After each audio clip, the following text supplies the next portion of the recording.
आज उत्तर प्रदेश में एक स्वामी बहुत ही ज्यादा चर्चा में है।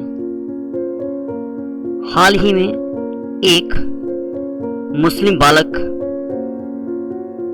को भारतीय मीडिया ने इतना बढ़ चढ़ कर दिखाया, वहां के महंत ने जो तथ्य दिखाए वह इस चीज को साबित करते हैं।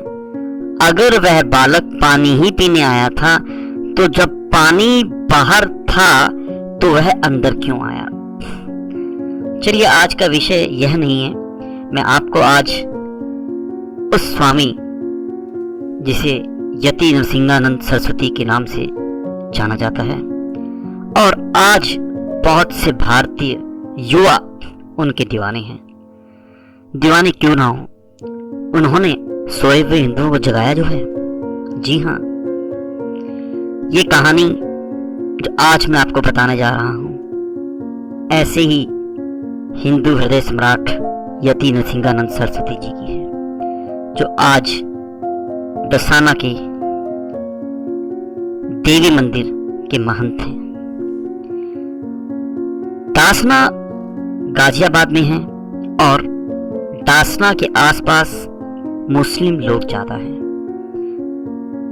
कहा जाता है कि वहां 10% लोग ही हिंदू हैं। अब जो भी कारण रहा हो वहां पर मुस्लिम आबादी बढ़ने का, वह आप सभी जानते हैं। आज हम बात करेंगे कि किस प्रकार से एक इंजीनियरिंग का बालक स्वामी बनता है। यति नरसिंहानंद सरस्वती जो आज दासना के महंत हैं, वह एक इंजीनियरिंग करे हुए दीपक त्यागी हैं। अब दीपक त्यागी आखिरकार महंत ही क्यों बने? आपको यहां यह भी बताना आवश्यक है, दीपक त्यागी जी के विषय में थोड़ा आपको अवश्य ही पता होना चाहिए। 1997 में जब हमारे देश में साक्षरता इतनी नहीं थी, वह भी हायर एजुकेशन में, तब दीपक त्यागी ने केमिकल इंजीनियरिंग से एमटेक किया, वह भी मॉस्को के एक सुप्रसिद्ध इंस्टीट्यूट से।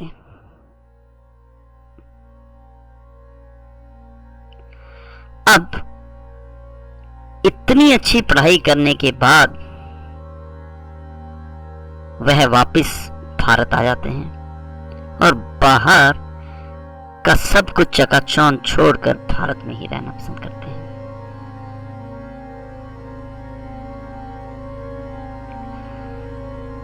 नरसिंहानंद सरस्वती जी ने एक लेख में यह बताया कि जब उन्होंने एक हिंदू बेटी के साथ षड्यंत्र की वह कथा सुनी जिसने मुझे बसीस दिया और मुझे इंजीनियर दीपक त्यागी से स्वामी यति नरसिंहानंद सरस्वती बनने पर विवश कर दिया। यति नरसिंहानंद स्वामी ने अपने जीवन की छोटी सी कहानी सोशल मीडिया पर वायरल की, जिसे लाखों लोग पढ़ चुके हैं।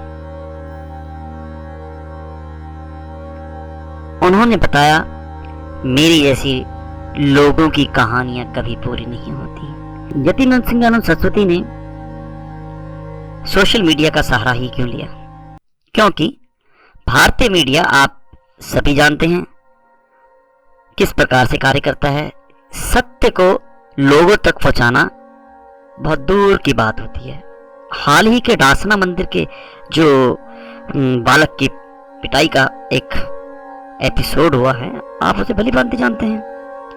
मात्र वह एक पानी को लेकर पिटाई नहीं थी, यह सब आज उस विषय को हम इस पे नहीं बताएंगे। आज तो केवल दीपक त्यागी का यति नरसिंहानंद सरस्वती बनने पर ही हम प्रकाश डालेंगे। जो लड़की की एक कहानी से शुरू होती है और यति नरसिंहानंद का पूरा जीवन बदल देती है। दीपक त्यागी नाम के बालक को एक प्रचंड रूप केवल एक हिंदू लड़की की दर्दनाक कहानी से ही यति नरसिंहानंद सरस्वती बनने के लिए प्रेरणा मिलती है। यति नरसिंहानंद सरस्वती कहते हैं, उस लड़की की आत्महत्या के बाद सच कहूं तो उस आत्महत्या ने मुझे ही बदल दिया और मैं दीपक त्यागी संन्यास लेकर एक महंत बन बैठा। मैं भी कुछ बड़ा करना चाहता था और मैंने सोचा राजनीति ही क्यों ना करें और देश को बदल दें। मेरा जन्म एक उच्च मध्य वर्गीय किसान परिवार में हुआ था। आपको बता दें, बुलंदशहर उस आसपास के क्षेत्र में त्यागी लोग बहुत ही पावरफुल हैं, उनके पास बहुत खेती है। मेरे बाबा आजादी से पहले बुलंदशहर उत्तर प्रदेश में कांग्रेस के पदाधिकारी थे और उन लोगों में से एक थे जिन्होंने पेंशन लेनी नहीं चाहिए थी। जैसा कि आप सभी जानते हैं, आजादी के बाद स्वतंत्रता सेनानी के रूप में पुराने जो भी राजनीतिज्ञ थे उन्हें पेंशन दी जाती थी स्वतंत्रता सेनानी के नाम पर। वहीं नरसिंहानंद सरस्वती जी बताते हैं कि मेरे पिताजी केंद्र सरकार के कर्मचारियों की यूनियन के राष्ट्रीय स्तर के नेता भी थे।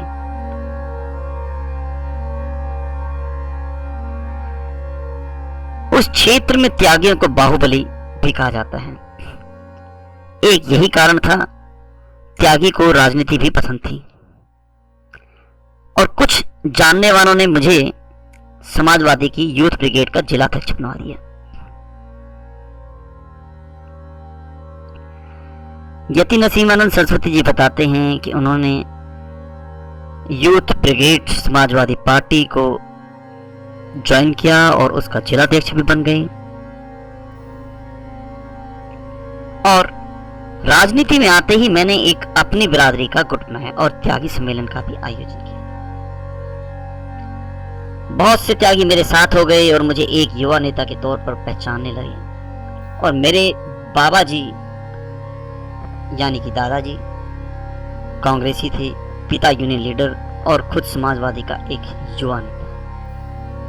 हिंदुत्व की किसी भी विचार से कुछ भी लेना देना नहीं था मेरा और वैसे भी पूरी जवानी विदेश में ही रही।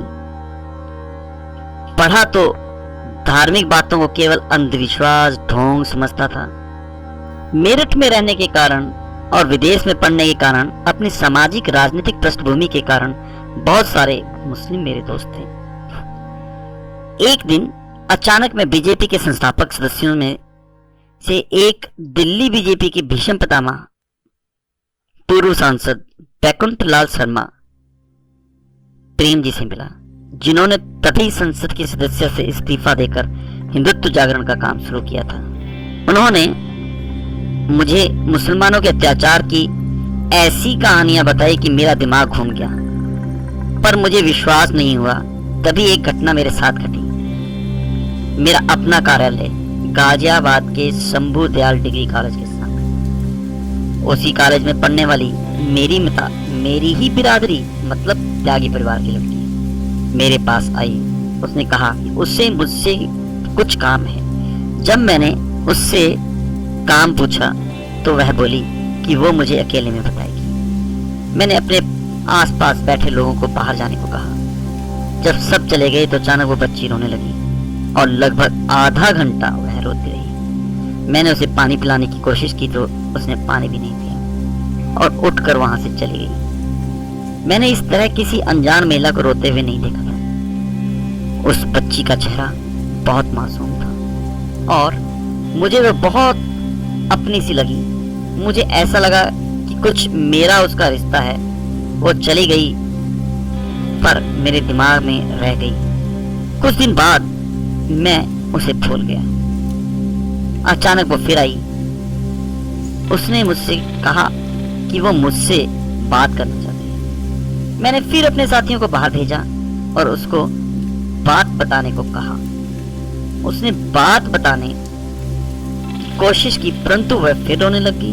उसका रोना इतना दारुण था कि मुझ जैसे जल्लाद की भी आंखें भर आई। मैंने उसके लिए पानी मंगाया और चाय मंगाई। धीरे धीरे वह नॉर्मल हुई।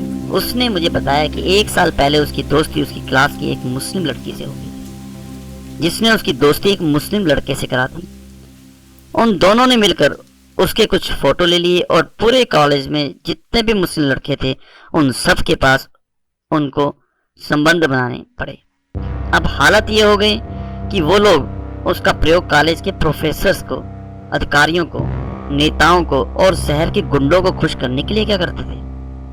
और इस तरह की वो अकेली लड़की नहीं थी, बल्कि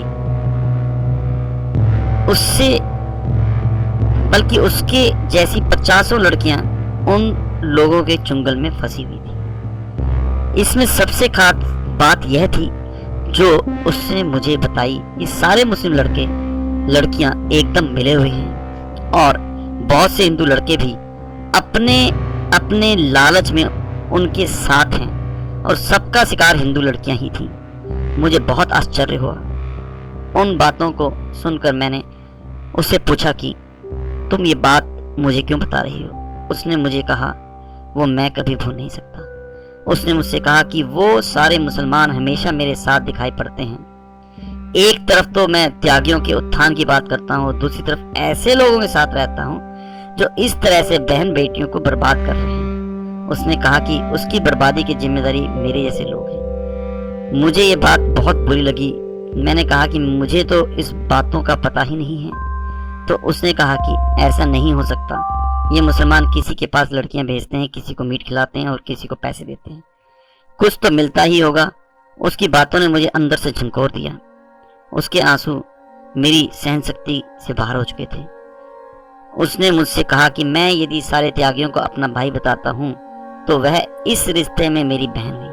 उसने मुझसे कहा कि एक दिन मेरी भी बेटी होगी और उसे भी डिग्री कॉलेज में जाना पड़ेगा और तब मुसलमानों भेड़ियों की आंखें मेरी बेटी पर ही होगी। मैंने कहा कि इसमें हिंदू मुसलमान की क्या बात है। तो उसने कहा कि ये भी जिहाद है। मैंने जिहाद शब्द उस दिन पहली बार सुना था। वो बच्ची मुसलमान लड़कियों में रहकर उनको अच्छी तरह समझ चुकी थी। उसने मुझे जिहाद का मतलब बताया। मैंने उस बच्ची का हाथ अपने हाथ में लिया और बहुत मुश्किल से कहा कि इतना अन्याय होने के लिए बेटी का होना जरूरी नहीं, बल्कि मेरी बेटी के साथ ये हो चुका है। आखिर तुम भी तो मेरी बेटी हो। वो बच्ची यह सुनकर जोर जोर से रोने लगी और वहां से चली गई। वो चली गई। मैं बैठ गया। मन के अंदर बहुत कुछ मर गया, पर मैं अभी जिंदा था।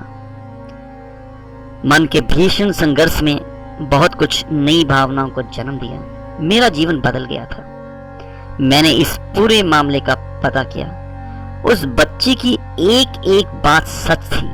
मुझे प्रेम जी की बातें याद आई और मैंने इस्लाम की किताबों और इतिहास का अध्ययन किया और एक एक चीज को समझा। मैंने जितना पढ़ा, मुझे उस बच्ची की वेदना उतना ही एहसास हुआ। मैंने लड़ने का फैसला किया और खुद लड़ने का फैसला किया। तभी मुझे पता चला कि वो बच्ची मर गई।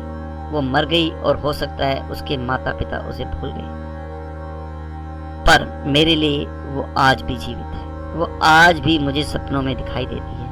आज भी उसकी वेदना, उसकी पीड़ा, उसके आंसू मुझे महसूस होते हैं। आज भी उसकी ये बात कि जब तक ये भेड़िए रहेंगे तब तक एक हिंदू की बेटी कॉलेज में सुरक्षित नहीं रहेगी, मेरे कानों में गूंजती है। मैंने उसको ठीक उसी तरह से श्रद्धांजलि दी जैसे एक बाप और भाई को देनी चाहिए। मैंने वही किया जो एक बाप और एक भाई को करना चाहिए। आज जो भी मैं हूं वह उस बेटी के ही कारण हूं जिसे मैंने जन्म नहीं दिया, पर जिसने मुझे वास्तव में जन्म दिया। मैं ये बात कभी किसी को नहीं बताता, पर आज ये बात सबको बतानी जरूरी हो गई। उस बच्ची ने मुझे वो बताया जिसे हिंदू भूल चुका है। वो ये कि बेटी किसी आदमी की नहीं पूरी कौम की होती है, और जब कौम कमजोर हो जाती है तो उसका दंड बेटी को ही भुगतना होता है। कौम की गलती कौम की हर बेटी को भुगतनी ही पड़ेगी। आज हर हिंदू की बेटी बर्बादी की उन्हीं रास्तों पर चल पड़ी है, और कोई भी बाप, कोई भी भाई आज उसे बचा नहीं पा रहा है। पता नहीं क्या हो गया है। हम सब की बुद्धि को, विनाश की इतनी बड़ी तैयारी को हम देखना ही नहीं चाहते।